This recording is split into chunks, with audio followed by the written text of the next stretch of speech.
Bonjour Alain Bauer. Bonjour. Vous êtes l'un des plus grands spécialistes français des questions de sécurité, les questions de criminologie, professeur au CNAM, aux universités de Shanghai et de New York, conseiller de nombreux dirigeants politiques, de patrons, mais vous êtes aussi un amateur éclairé de grande cuisine. Alors vous avez déjà écrit des ouvrages sur les enjeux de la gastronomie, mais aujourd'hui, on vous découvre dans un exercice inédit, portrait confession. Vous avez cuisiné 59 chefs représentant le paysage gastronomique français, des entretiens que l'on découvre dans ce livre gargantuesque, Confession gastronomique, paru aux éditions Fayard. Alain Bauer, vous vous définissez comme un bon vivant. Est-ce que c'est pas étonnant de la part d'un criminologue ? D'abord, il n'y a pas de grande différence entre la criminologie et la gastronomie. Seul change le mode de cuisson. Et puis ensuite, non, pour vivre un univers difficile et douloureux, il faut toujours se réserver des petits espaces d'aération, de respiration. Alors, il y en a qui vont se promener dans la montagne, d'autres qui vivent avec leurs animaux domestiques, et moi, je vais dans les restaurants. Et là, ça vous nourrit au sens propre et figuré, finalement. Absolument. D'abord, il y a une vraie qualité dans l'exercice du produit, de l'accueil, de la création de ce qu'on vous fait manger, même si, comme tout le monde, on préfère toujours manger la même chose, mais les chefs et chefeuses, parce que ce qui est intéressant aussi, c'est la dimension féminine et son évolution exceptionnelle dans le paysage gastronomique mondial et français, c'est la manière dont ils vous recuisinent quelque chose que vous connaissiez déjà d'une manière totalement différente. Vous le redécouvrez finalement. Et on le redécouvre et on trouve des nouvelles saveurs, des nouveaux goûts. Et donc, il y a un vrai moment de détente, de petit bonheur partagé, effectivement, parce qu'en général, on n'y va pas tout seul.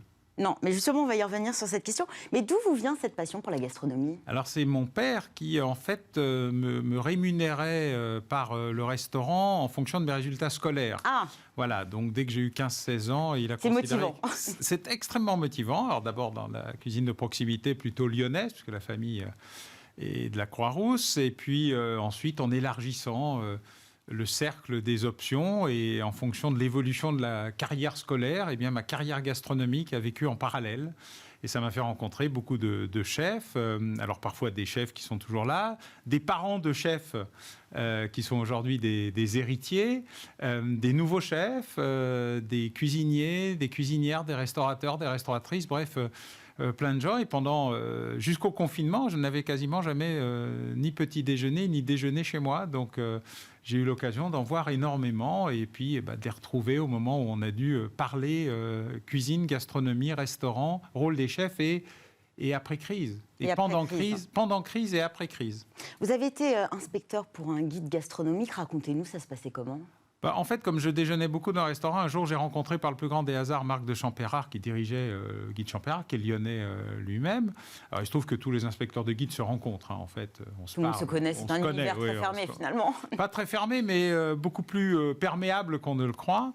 Et puis, nous avions un désaccord, enfin plein d'accords et un gros désaccord sur un sujet. Et donc, comme je n'étais pas d'accord avec lui, je lui ai exprimé. En plus, c'était quelqu'un de plutôt direct et même un peu brutal dans son expression. Donc, je lui ai répliqué à peu près sur le même niveau, et il m'a dit comme en général personne ne me répond sur ce ton, ça serait bien que à partir de dorénavant vous vous occupiez, on se vous voyait à l'époque, on s'est tutoyé ensuite, des restaurants dits 3 étoiles ou 4 points, ça s'appelait chez lui. Et donc j'ai commencé à faire ça. Voilà, mon premier était l'ancien restaurant de Guy Savoy. Voilà, ma toute première visite. En substance, vous êtes avant tout amateur de bonne table, c'est ce que vous aimez. Pour autant, vous ne vous imaginez pas cuisiner. Vous nous l'avez dit pendant le confinement, finalement, c'est le moment où vous êtes retrouvé à petit déjeuner, dîner chez vous. Pour quelle raison vous pensez que chacun doit rester à sa place ? Ah non, pas du tout. Quand on ne sait pas faire quelque chose, il ne faut pas le faire. Donc je me suis essayé à l'art de la cuisine. Vous avez essayé ? Ah oui, mais j'ai essayé. Mais je le fais 2 fois par an, le 24 décembre et le 31 décembre, dans un univers très, très bienveillant à mon égard, quoi que je fasse, qui nécessite énormément de place, beaucoup d'ustensiles, et donc de longues heures de préparation et d'encore plus longues heures de nettoyage. Et donc j'ai compris qu'il valait mieux que j'aille manger chez les autres plutôt que d'inviter les autres à manger chez moi. Et si on s'invite chez vous le réveillon de Noël, qu'est-ce que vous nous préparez ? Alors, j'ai pas encore choisi, mais j'y réfléchis. En général, il y a un produit plutôt foie gras. Je n'appartiens pas à la catégorie anti-foie gras, mais d'autant qu'on Vous ne peut... serez pas vegan demain? Non, non, non. Je suis respectueux de ceux qu'ils sont. Et donc, pour moi, il y a toujours une offre qui permet à chacun de manger à sa faim ce qui lui convient. Donc, poisson ou viande, ni poisson ni viande, protéines ou pas protéines. Chacun y trouve son compte, je suis pour la finalement. très grande diversité, mais je suis contre l'esprit sectaire. Et en termes de restaurant, vous êtes plutôt restaurant gastronomique, bistronomie, bistrot? Alors, pour moi, la gastronomie, c'est pas le luxe, c'est la qualité. Ce qui fait que Donc dans la gastronomie, étoiles, finalement, c'est voilà, dans la gastronomie, on a du 0 étoile, du 1, du 2, du 3, ça n'a aucune espèce d'importance.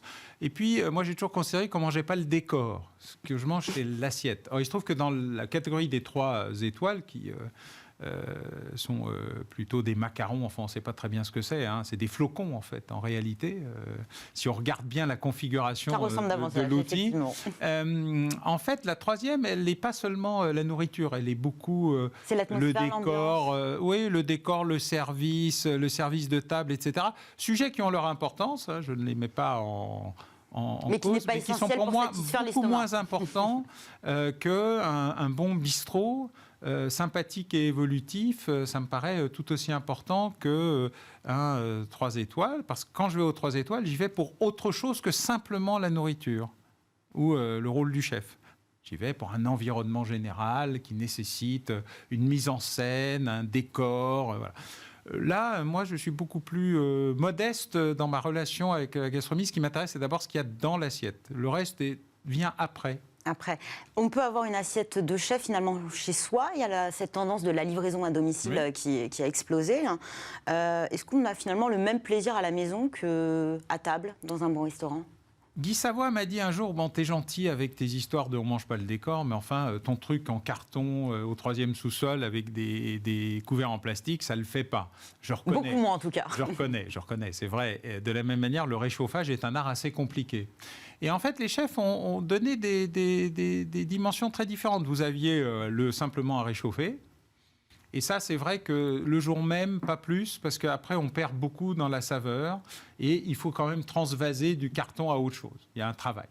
Yannick Aleno, par exemple, il vous faisait faire la cuisine chez vous. Tout était préparé, mais il fallait quand même un petit peu donner du temps. Donc là, il fallait prendre du temps, se remettre à cuisiner. Le résultat était pas mal du tout. Anne-Sophie Pic, par exemple, elle fait des verrines. Elle a cassé le processus carton. Et en fait, vous retrouvez un peu le cliquetis, le bruit, la sensation de ça n'est pas que de la livraison à domicile. Donc il y a plein d'options diverses. J'ai même des chefs qui ont dit oh là là, non, je viens, je te livre et je te le fais. La relation était un peu particulière, mais ils se sont dit non, ça va, on sait que ça ne va pas le faire. Donc voilà.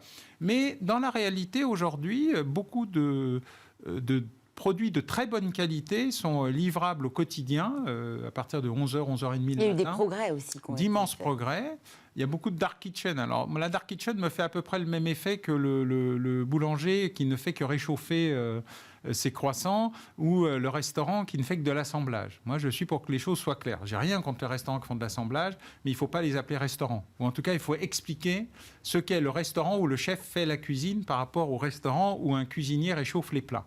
Et il y a un petit sujet là sur ce que va être la demande du consommateur. Qui non seulement va arrêter de regarder ce qui se passe dans les poubelles pour voir les emballages industriels en disant pourquoi je paye 40 € puisque lui il le paye 4 et donc je ne comprends pas ce que je viens faire là. Je pense qu'il va y avoir une demande très forte de la livraison à domicile, la qualité à domicile, la qualité au restaurant, mais chacun doit savoir où il est. Et chacun doit assumer ce qu'il fait. Donc les vrais boulangers, ils font leurs croissants, ils font leur pain, et s'ils sont pâtissiers, ils font leurs gâteaux. S'ils ne les font pas, il faut le dire. La même chose pour les restaurants. C'est un devoir de transparence finalement. Oui, il faudrait labelliser et clarifier les choses. Le bio est labellisé. Alors, ce n'est pas toujours vraiment du bio, mais il y a une sorte d'effort vers le produit. Je pense que la qualité de la manière dont on fait la cuisine est aussi importante que la qualité de l'ingrédient et du produit dont on s'est servi. Pas pour interdire ça, parce qu'il y a des problématiques de prix, de tarifs, sans doute, mais qu'on le sache. Simplement pour une transparence, pour que le consommateur sache ce qu'il paye et pourquoi il le paye. Et qu'il comprenne pourquoi c'est plus cher quand un produit de qualité et bio est fait par un chef qui a cuisiné le matin. et pas autre chose. Ils ont été transparents et très sincères, surtout. Ces chefs que vous avez rencontrés et qui incarnent aujourd'hui la gastronomie française, ces entretiens, vous les avez parfois menés à distance, parfois en présentiel, pendant la fermeture contrainte de leur établissement. Pourquoi vous êtes allé à leur rencontre à ce moment très particulier, une ambiance particulière, période d'incertitude, de doute aussi, hein. Est-ce qu'ils se seraient confiés aussi de la même manière dans un autre contexte ? Alors d'abord, il y a 2 livres dans le livre. Il y a une première partie qui est une histoire de la gastronomie, du restaurant et de la place des chefs, qui était le livre initial, qui était une vieille commande de mon éditeur et que j'avais mis de côté en disant je ferai ça quand je serai à la retraite ou quand j'aurai du temps. Voilà. Et puis, quelques jours avant le premier confinement, en allant déjeuner à Reims chez Arnaud Lallemand avec mon éditeur, Nicolas Diat, l'idée est venue de dire il faudrait faire mieux que ça. Parce que tout ça a été plus ou moins un peu fait, pas ensemble, mais il y avait des livres sur chacune de ces catégories prises parallèlement. Et je me suis dit, mais je ne vais pas faire un livre sur les chefs, je vais faire un livre avec les chefs. Et je n'avais pas du tout prévu de le faire en quelques mois, j'avais prévu de le faire en quelques années.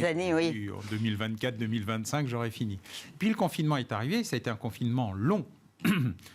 Et je les ai eus au téléphone, parce que j'ai pris de leurs nouvelles, savoir comment ils allaient, comment ils survivaient dans cette période difficile, comment ils s'adaptaient, comment ils arrivaient à maintenir leurs équipes, s'ils faisaient à domicile, etc. Donc, et à ce moment-là, j'ai fait ma petite liste de tous ceux que je connaissais, de tous ceux que j'avais rencontrés alors qu'ils n'étaient pas chefs, dans des brigades, dans des équipes, mais qui étaient passés au statut de « je suis chez moi », certains qui venaient d'ouvrir et qui étaient donc doublement impactés, d'autres qui m'ont dit « ah mais il faudrait que tu appelles machin, tu l'as rencontré mais tu t'en souviens plus ».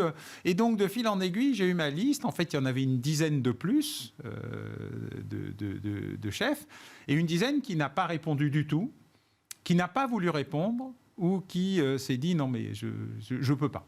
C'est pas le moment. Je peux pas. Non, je peux pas. C'est ni le moment ni pas le moment. Je veux pas, je peux pas. Voilà. Et effectivement, on s'est trouvé dans cette relation d'un peu de confessionnal laïque, dans la mesure où eux-mêmes ont été surpris. Il y en a qui m'ont dit, mais je t'ai vraiment raconté tout ça parce que tout ce qui est écrit là, ils l'ont relu et c'était à leurs mains. Nous sommes 60 coproducteurs de ce livre. C'est pas moi et 59, c'est 60. Chacun a fait sa part. Vous et les chefs. Moi et les chefs, ou les chefs et moi, dans l'ordre que vous voulez. Et en fait, ils se sont laissés aller à raconter d'abord leur histoire.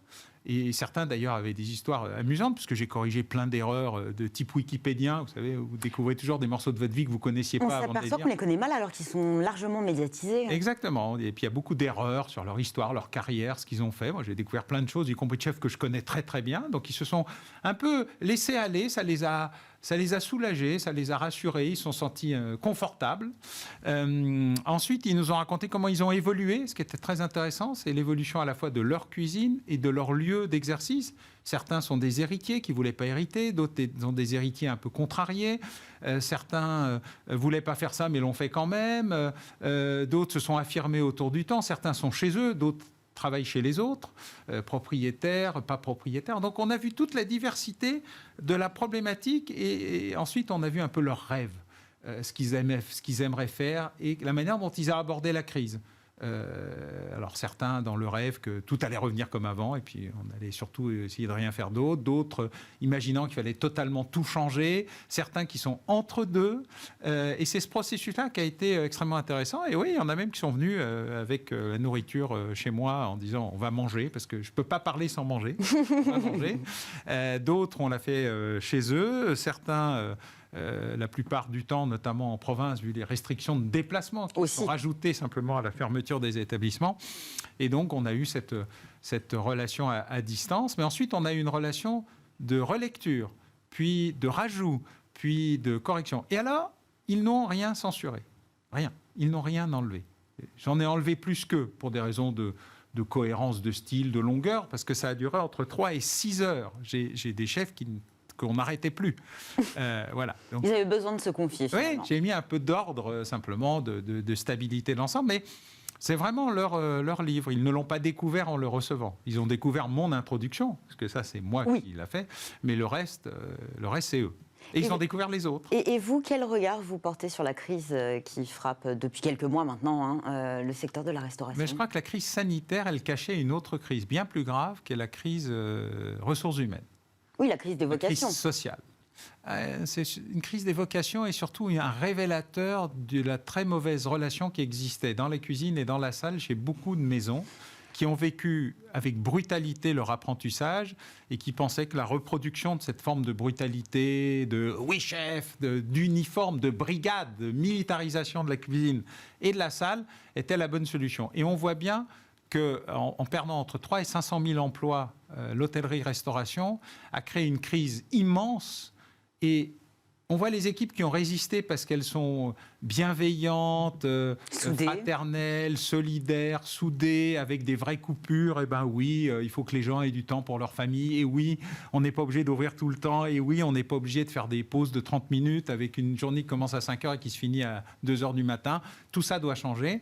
Et puis ceux qui l'ont pris directement en disant « mais je fais comme avant ». Je ne l'ai pas vu arriver, je ne retrouve personne. Les gens, ils arrivent le lundi matin, le mardi, on ne les revoit plus parce qu'ils se sont rendus compte de la dureté et la pénibilité du moment. Ils ont découvert le temps, ils ont découvert la famille, ils ont découvert regarder un film, aller au cinéma, se faire livrer à la maison. Bien sûr. Et tout ça a créé une crise terrible et ils ont vraiment beaucoup de difficultés maintenant à rattraper ce retard de bienveillance et de construction d'équipes réelles, soudées. Voilà. Et la crise sanitaire est une crise qui est là. Elle va durer. D'ailleurs, on voit bien de variant en variant, les problématiques qui vont se poser, les jauges, le masque, pas le masque, etc. Mais derrière cela, vraiment, le grand révélateur, c'est la transformation indispensable de ce qui a commencé à se faire sur le local ou le glocal, la qualité, le bio, la proximité. Et maintenant, au-delà de l'assiette, les équipes. Et cette crise-là, elle est plus longue, plus difficile, plus complexe à traiter. Elle est structurelle, il va falloir s'interroger, peut-être se réorganiser. Hein. C'est oui, pas simple. Ça y est, ils y sont au pied du mur. Donc, de toute façon, quand il n'y a personne, il n'y a personne.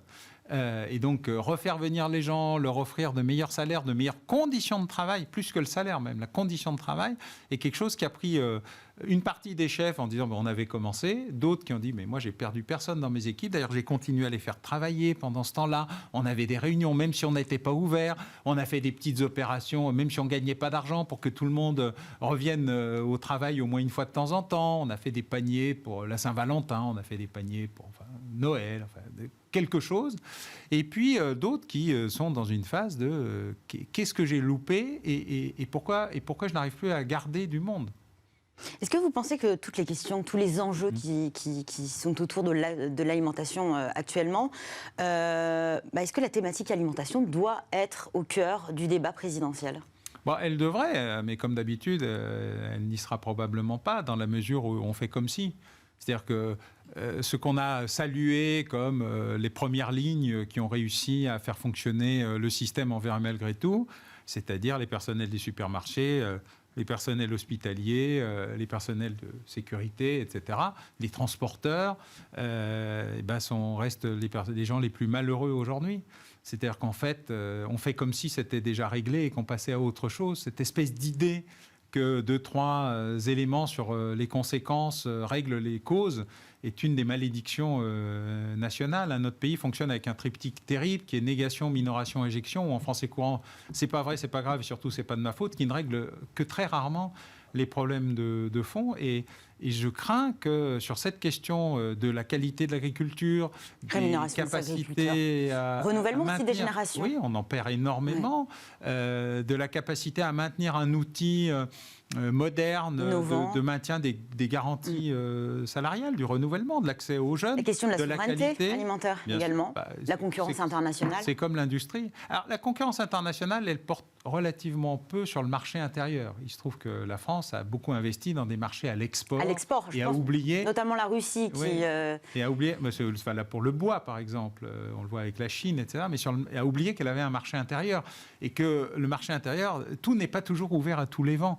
Et cette idée d'hyper-libéralisation sans contrôle et sans règles est un des drames de la France, qui est un pays structurellement régalien par nature et qui s'est ouverte à l'Europe comme le pire des libéraux sans prendre aucune des mesures que les autres pays prennent d'habitude.